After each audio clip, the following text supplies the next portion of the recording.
Good afternoon, everyone. It is Monday, July the 20th, or 29th. What day is it? It is July the 29th. Yes, if I can read my calendar right. July the 29th, 2019 at 2:28 p.m. Central Time. Yes, July the 29th, 2019 at 2:28 p.m. Central Time. We're off to a rough start. Yes, we are off to a rough start. So let's do this again. Welcome, everyone. It is Monday, July the 29th, 2019. It is currently 2:28 p.m. Central Time, and this is a live devotional study for the VBC 66 app.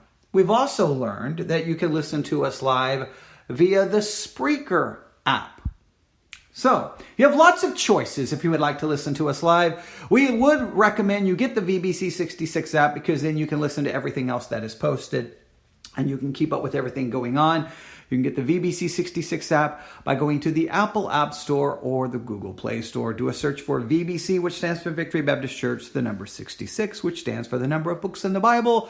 VBC 66. Download the app. Use it, share it, love it. All those wonderful things. It's free. We don't want anything from you other than your time. We would like for you to use the VBC 66 app somewhere close to 23 hours a day. I believe 1 hour a day is sufficient for sleep, so you have 23 other hours of the day. And if you do have a boss who will not let you listen to things at work, get a note from your doctor telling you it's a medical necessity that you listen to the VBC 66 app while working, all right? Yeah, I think most doctors will allow that. Okay, I'm joking. All right, so get the app. Now, why am I here this afternoon? Well, we just discussed a little while ago on a live broadcast about, which view of homosexuality is right within the Christian world. We talked about something that was said on American Family Radio. So we did that. Was it last night? I did a live broadcast. I believe it was last night. In regards to a book that I'm reading called Genome, dealing with evolution. And so you should listen to that episode as well. And now we're back with another live broadcast. This time more a devotional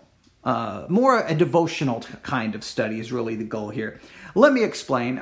This morning, I got ready to have kind of my morning devotional time, which then kind of turned into my afternoon devotional time, which is now turning into my evening devotional time. This is really turning into an all-day devotional study. Usually I have different devotional studies at different times of the day, but this one has kind of consumed me all day.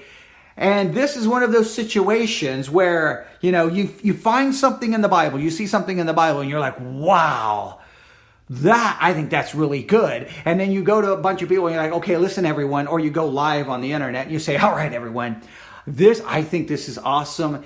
And then the reaction is, who cares? And that's always disappointing. So I need you to pretend.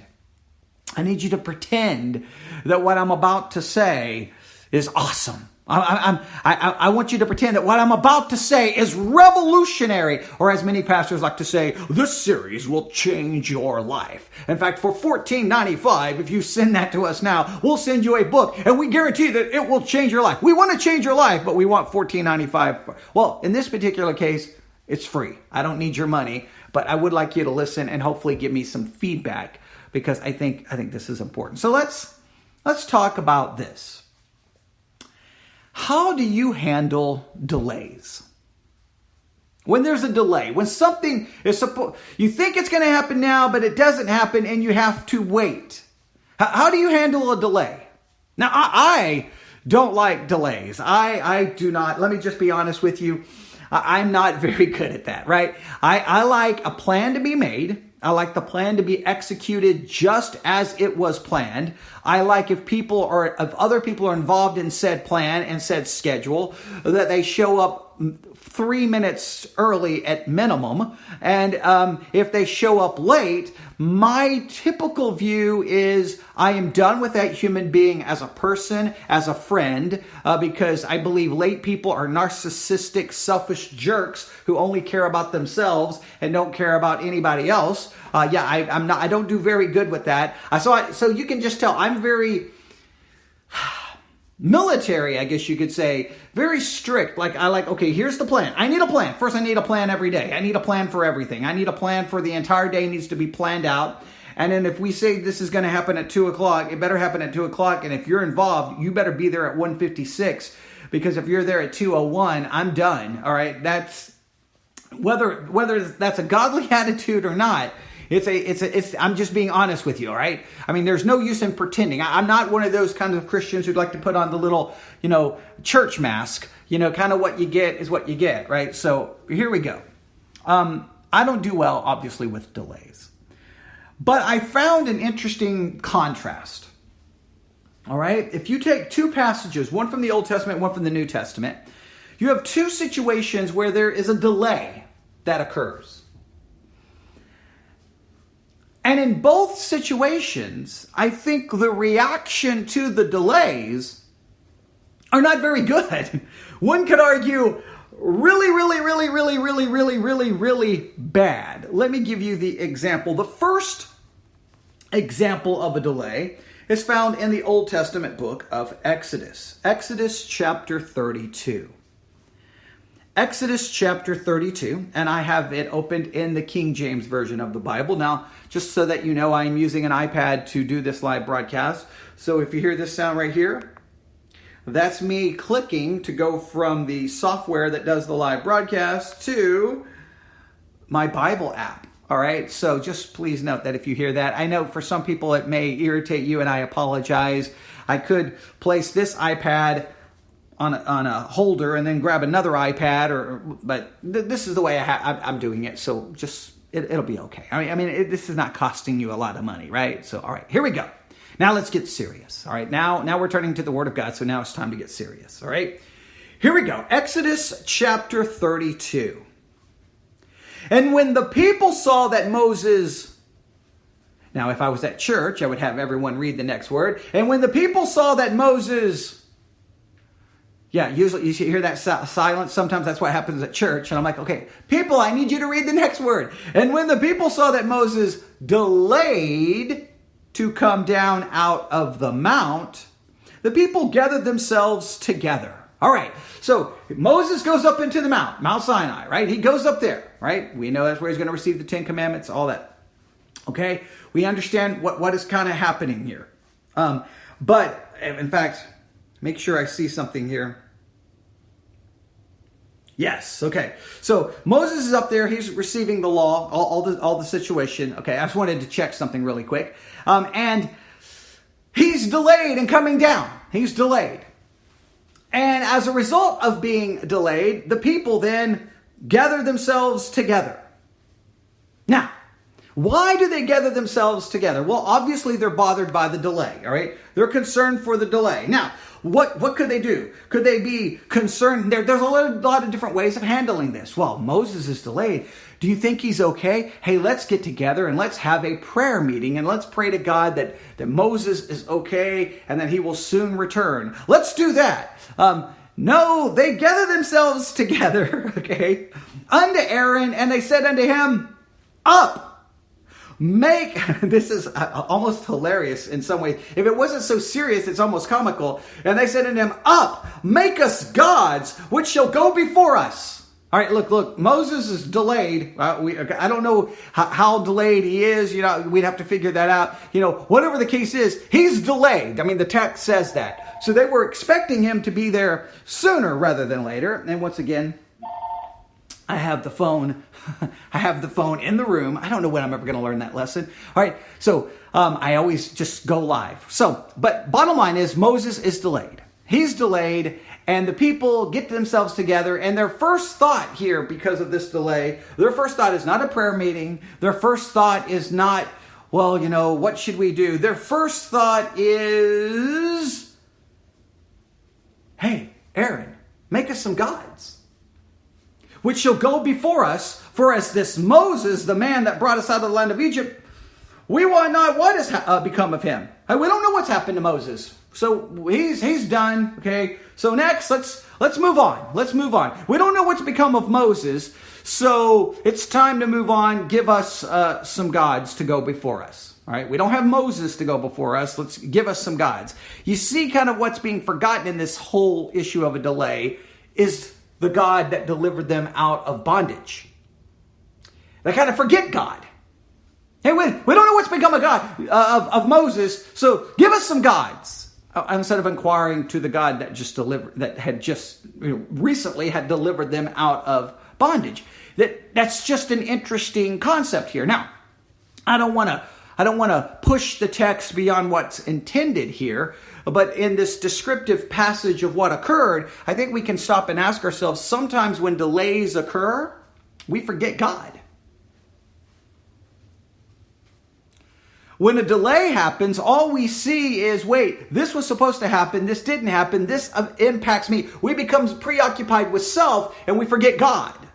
I think there's some truth to that. They forget God and they want some gods to be made before them, all right? To go before them. This man, brought us out of the land of Egypt. No, this man brought us out of the land of Egypt. They seem to, again, to forget God who was involved in the situation. And then Aaron said unto them, break off the golden earrings which are in the ears of your wives, of your sons, of your daughters, and bring them unto me. And all the people brake off the gold earrings which were in their ears, and brought them unto Aaron. And he received them at their hand, and fashioned it with a graving tool, after he had made it a molten calf. And they said, these be thy gods, O Israel, which brought thee up out of the land of Egypt. And when Aaron saw it, he built an altar before it. And Aaron made a proclamation and said, tomorrow is a feast to the Lord. And they rose up early on the morrow and offered burnt offerings and brought peace offerings. And the people sat down to eat and to drink and rose up to play. Now, exactly what is happening here, there's a lot of ways. Maybe Moses, now try to be fair to the text, maybe in their minds, Moses was a visible representation of God. And if Moses was gone, God was gone. So they felt they needed a new visible representation of God. So they create golden calves. But they still, Aaron made a proclamation, tomorrow's a feast to the Lord. All right? We're going to worship the true God, but we're going to do so with these visible representations. It's almost like that. They're trying to create a visible representation to go before them. They need something they can see. They need something to give them some sense of something. But they create it themselves. The bottom line is they handled delay by turning to idolatry. They handled the delay by coming up with their own plan. I think that's the thing. We could do it this way. The children of Israel, this is how they handled a delay. I think we could lay it out this way. Number one, they forget God. Delay happens, they forget God. All right? I think that's fair to say. Number two, they forget God and they focus on self. All right, so number one, they forget God. Number two, they focus on self. Number three, they turn to idolatry.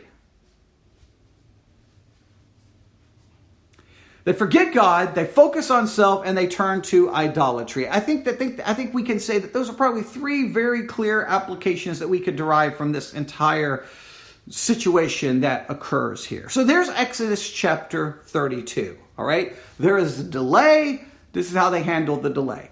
All right, what do you do when there is a delay? Now let's look at another text. And I apologize again for the phone. I've got to get better at getting the phone out of here when I do a live study, but that's okay. Here we go. John chapter 11. John chapter 11 is the New Testament passage I want you to look at. All right. John chapter 11. All right. Now, we know this story very well.